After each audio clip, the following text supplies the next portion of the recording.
What's up, guys? Coach Bailey here. We are here again with Richard from Black Market Nutrition, aka my number one man crush that you all know.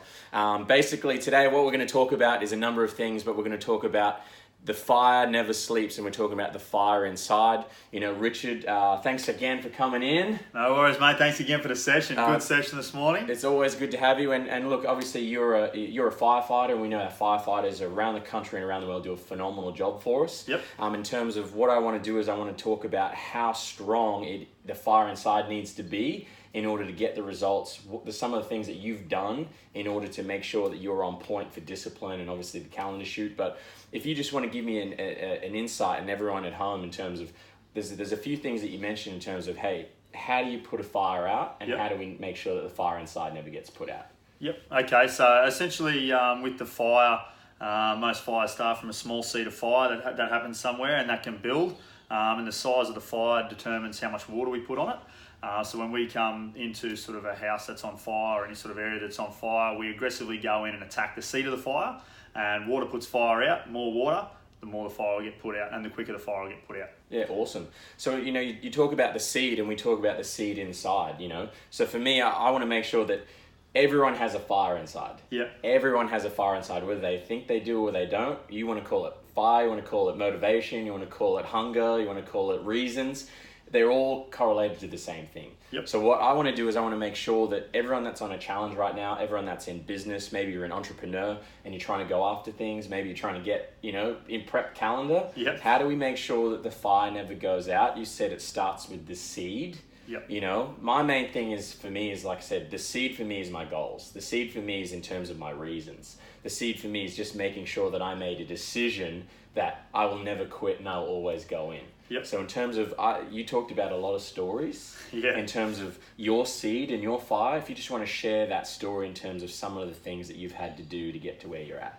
Yeah, okay, so for me, my goal is obviously, once I have a goal, I'll do whatever it takes to make sure that goal comes true and comes to fruition. I'll give it everything, I'll put my body on the line, I'll do whatever I have to do. The very first calendar shoot I ended up having shoulder surgery straight afterwards. I trained myself so hard. Yep. That was obviously when I didn't realise the type of training I was doing and didn't have the education. Put my body into the ground, ended up having surgery straight after that, which was a bit of a wake-up call and a bit of a shock to me. Yep. Also, the first time I ever did my calendar, I dieted did a massive carb depletion, which a lot of people might start to go through the 8-week challenge. Mm-hmm. That was the first time I'd ever really done a carb depletion and sort of really put my body through that sort of stress. Mm-hmm. And I had a couple of emotional breakdowns, I won't lie. Just a couple of times in the kitchen, I just find myself standing by myself pretty well, almost in tears. And just going, what am I doing? What's going on? And it's that ability to be able to just sort of go, no, this is really what I want. This is where I want to be. This is what I want to do. And pull yourself back from that point of, what am I doing this for? To no, this is my goal. This is exactly where I need to be at. This is part of it. And you push through that other side. Yeah, absolutely. And, like I said, you've got a phenomenal seed in terms of that fire that burns. Like, why did I work a 19-hour day? Because I was freaking hungry. Yeah. And I wasn't hungry about food. I was hungry about my goals. You know, you don't quit on your dreams. You know what I mean? And like I said, if you quit on your dreams, you're going to sit on the sidelines of life. I've done that for a long time previously. Yes. So I'm hungry right now, and I've got a lot of fire inside that's never going to be put out. But you've obviously had great success. You've obviously overcome, different types of adversity. Everyone's different. Yep. But what got you through those times when you're like, man, why am I doing this? Yeah, I guess once I sort of have that goal, me personally, I never really want to fail. I really want to push right through to the end. But at the end of the day, it comes down to a support group as well. And if that goal is strong enough, and if deep down you really want that bad enough, everyone around you will know how bad you want it. Yeah. So whether it's family, friends, people you train with, coaches, other trainers, doesn't matter. Like, everyone will know how much that means to you, and you can always lean on other people for that support. Yeah. So whether it's leaning on, partners, mums, dads, whoever, and just sort of saying, look, I'm struggling right now, I'm hurting, I've got a couple of weeks to go. And then getting a group of people together and going out for a coffee or something and talking about it, because everyone's in the same position at the end of the day. If you're all going for a similar goal, which might be, to get the best results out of the 8-week challenge or whatever I was doing with the calendar, there's always people going through that same struggle, that same battle. Talk to people, have a chat through it. Once you all get your goals aligned, you get it out, you're generally ready to get going and go hard again. Absolutely. And we have a look at that 8-week challenge, and you have a look at the things that we need to do. Maybe we're doing things completely different. Maybe we're changing it up. Why are we doing that? Well, if you've always continued to do the things you've always done, you always get what you've always got. Yeah. And so the 8-week challenge is going to be new for people. The 8-week challenge is also going to be challenging for some people. Yes. But 8 weeks in terms of the combination for the rest of your life to set up discipline, to set up habits is a very, very minuscule amount of time. Absolutely. And that time's going to pass anyway. Yep. That time's going to pass anyway. So for the things that you got really good success with and you've been able to stick at it and you've been consistent, that's our number one thing that we talk about. Yep. If we're in the first week of the challenge and there's other people that are maybe trying to go after things, what are the things that you were doing on a daily basis that kept you in the game, that kept that fire burning? Yeah, I'd definitely say learning from mistakes. Yeah. Everyone makes mistakes. That's just a part of life, whether it's in your training, your diet, cheats or anything like that, but learn from your mistakes and listen to your body. If you do something and you go, oh, I slept in this morning, or I had a meal I shouldn't have had, learn from those mistakes and then sort of see how your body reacts. Don't throw the towel in and be really hard on yourself. The second you start getting down on yourself and getting unfocused that way, your body will start to give up because your mind will give up. Yeah. Okay, so just learn from your mistakes. If something's gone wrong, really try to work a way around it, and that's where you can have a chat to other people, have a chat to coaches, have a chat to trainers, sort of say, this is what's happened, this is where I'm at, and then sort of try and get yourself refocused, because it happens all the time. Absolutely. Depending on whether you're doing 4-week challenge, 8-week challenge, 6-month challenge, you're always going to have your highs and lows. Yep. And whenever you go through there, make sure you can be refocused straight away. Would you ever say that you ever had a perfect day? No. Look, I'd say some days will go close. Yeah. I go very, very close to having perfect days. Yeah. But, at the end of the day, you might go, geez, this has been a perfect day. Everything's gone well. And then you have an average night's sleep for one reason or another. Yeah. And then you wake up the next day and it might be a really imperfect day. Yeah, and you might go, geez, everything's off track compared to what it was yesterday. Oh, my whole year's ruined. That's exactly right. And you're like, what's the point in doing it anymore? That's right. Yeah. And it happens to everyone all the time. And that's just a part of it. No one's ever going to go, this week was a perfect week, everything went well. Because it's never going to go well, whether it's work, family, something always goes wrong, but you just got to overcome those adversities little bit by little bit as you go. Absolutely. And I think that's a big misconception that we see a lot of the time is we will see results, we will see people training, we will see people in business, whether it's in anything, everyone's just like, man, it's never perfect. Yeah. Like, I'm never finding that I'm getting a win, but if you actually have a look each time you're moving forward, as long as you keep doing that day in and day out, and you realize that it is not going to be perfect, but it is a constant challenge and is a constant battle, and you hang in there, you will get a result out of it. Absolutely. You will get a result. And you're always surprised at how far you've come when you look back at it at the end of the day. Absolutely. That's why progress photos and things like that are great to take. Yeah. You always look back and you go, wow. Absolutely. I did get somewhere. I know you talk to me, we talk a lot, obviously, because you call me in the middle of the night, but I'm all right with that. That's fine. 24/7. Yeah, but look, when you're telling me these stories, Yeah. There's a really cool story that I thought that really kind of showed that hunger and that spirit in terms of what does it take to separate, to go, and you know what, I made a decision, and that's why I'm going after it. If you just want to share in terms of some of the things that you've had to do, and this is to the extremes as well. This is obviously the top elite, but I like the mentality of it. Yeah. That story in terms of with your food and how you have to, walk out of the room. Oh, yeah. So if you want to just tell everyone in terms of some of the things that you've had to do to be at the top. Yeah, okay, so that's a funny story. I've told a few people this story. Obviously, I'm a full-time firefighter. And when we're at the fire station, it's sort of fair game. Just because I'm doing what I'm doing, I can't expect everyone else to do the same thing. And I love that. And I go, obviously you go through highs and lows, and this is talking on those perfect days as well. And I've been through those moments where it comes to dinner time or lunchtime at the fire station, and I'll be sitting there with my little bit of chicken and broccoli or chicken and asparagus and rice or whatever I'm eating at the time, depending on where my diet's at. And one of the other boys would be having sort of a lasagna, and the other one would be having some sort of beef meal. And I'd have to go over and ask them politely. I was always polite about it. I wasn't too weird about it. And I'd ask them if I could sniff their meal. And they'd open it up. Just for the record, totally not weird. No, that's We've right. all done that. Yeah. And I'd sniff it a little bit, get an idea of the smells and the flavours, and I'd go, geez, I can't wait till I do that. And then I'd leave the station straight away. Yeah. So I'd go and walk outside, or I'd go and sit in the truck, and I'd either eat by myself, or I would wait till they'd all finished eating and cleared the mess room, and then I'd go back in and eat. Yeah. And look, in some regards, that's extreme. But in another way, I mean, you've had to find a way to make your situation work, you know? So, but at the same time, like that discipline to go, you know what? I have a goal. There's something that I want to achieve. And two, man, I'm going to go all in. If that means I have to walk up to this, you know, my fellow worker and go, hey, do you mind if I sniff your food just for a second? Just to feel like what it's like to eat some normal food right now. Yeah. And this is to the extreme, you know. This is not what it's like in terms of what we do in a challenge. Not at all. But in terms of some of the mentality is the same. The mentality is the same. That's go discipline.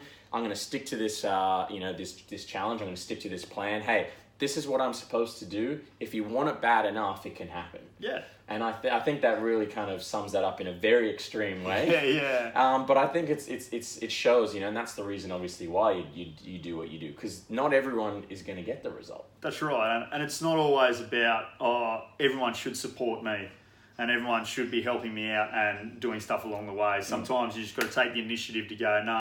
Doesn't matter what everyone else is doing, I'll do whatever it takes myself.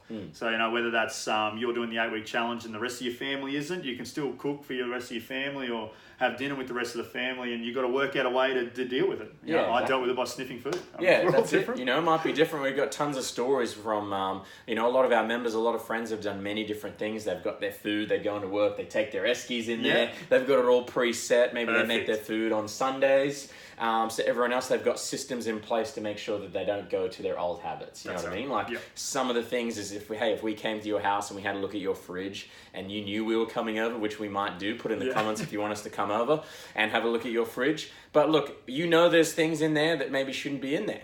And the only reason they're in there is a number of reasons. One, obviously, we've got certain circumstances. Hey, we've got kids, we've got certain things. Maybe we're taking those out. Maybe we're putting them into the top shelf. Maybe we're locking them, giving them to somebody else. Like, hey, I can't get access to those because it's really easy for me to do that. Yes. But if they're not in the house and if they're not in front of us, we can stay a little bit more disciplined in the short term until it becomes a habit. Absolutely, and then you're allowed those little bits where you treat yourself every now and then. That's where you can go back to that. Once you've created that good habit of doing exactly what you should be doing, allow yourself those little treats. Absolutely, and you know sometimes as well. In your case, it's a little bit different, extreme, but it's not always about eating less. No, that's exactly right. And that's another misconception. It's not always about eating less. It's about eating more, but eating the right amount of food and the right stuff in combination with the right training plan. So we do see that a lot. It's like, man, I'm just gonna go really, really low, and just massive in terms of calorie deficit. In terms of most people, like, man, if I completely deplete myself in this regard, and then I train 7-8 times a week, I'm good to go.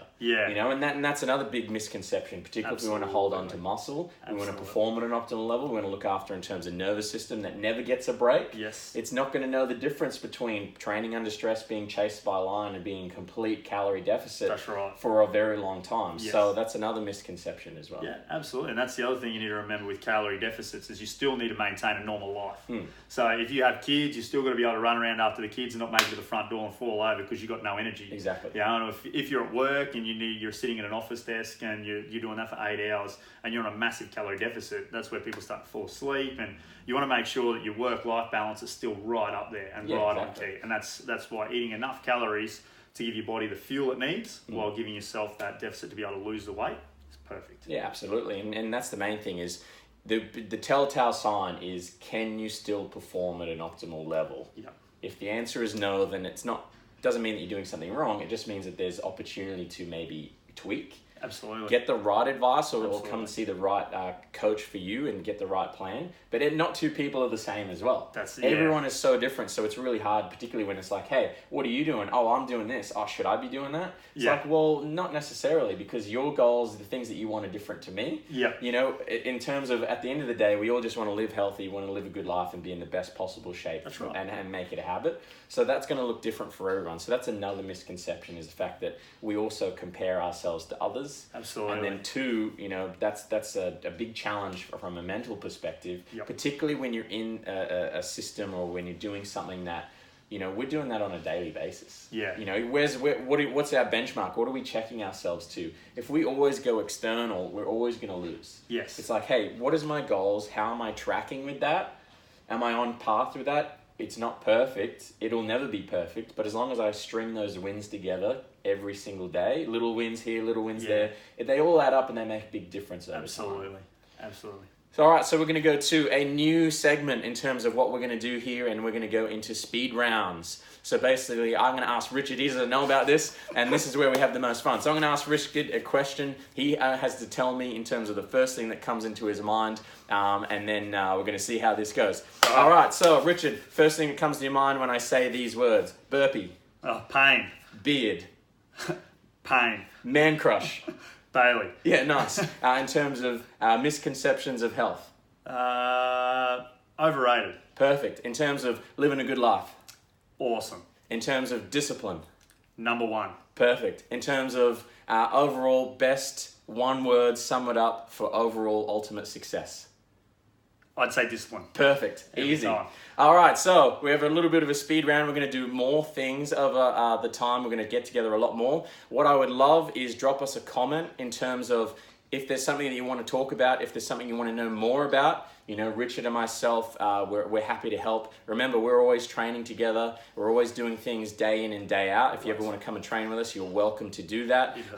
Write a comment below. Anything that we can do to help, that's what we're here for. Anything that we can do to talk about stuff that maybe no one's talking about. We've got a lot of things. We've got a lot of knowledge out there. But the number one thing that it's going to come down to, which we live and breathe on a day-to-day basis, and we're going to talk about a lot because I want to spend more time on it, is the consistency and is the discipline in terms of is making sure that we're getting our head right, making sure that we're getting that right first. Because if you don't get that right, I'll be honest, it's a lot harder to stay in the game, particularly as we talked about that seed. Yes. You want to build that fire, you want to build that seed inside. That's that constant reinforcement on your goals. That's the constant reinforcement in terms of, hey, why am I doing this?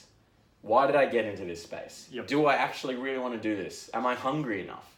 And, you know, so those are things that I think you've done really well, and that's what keeps you on that game.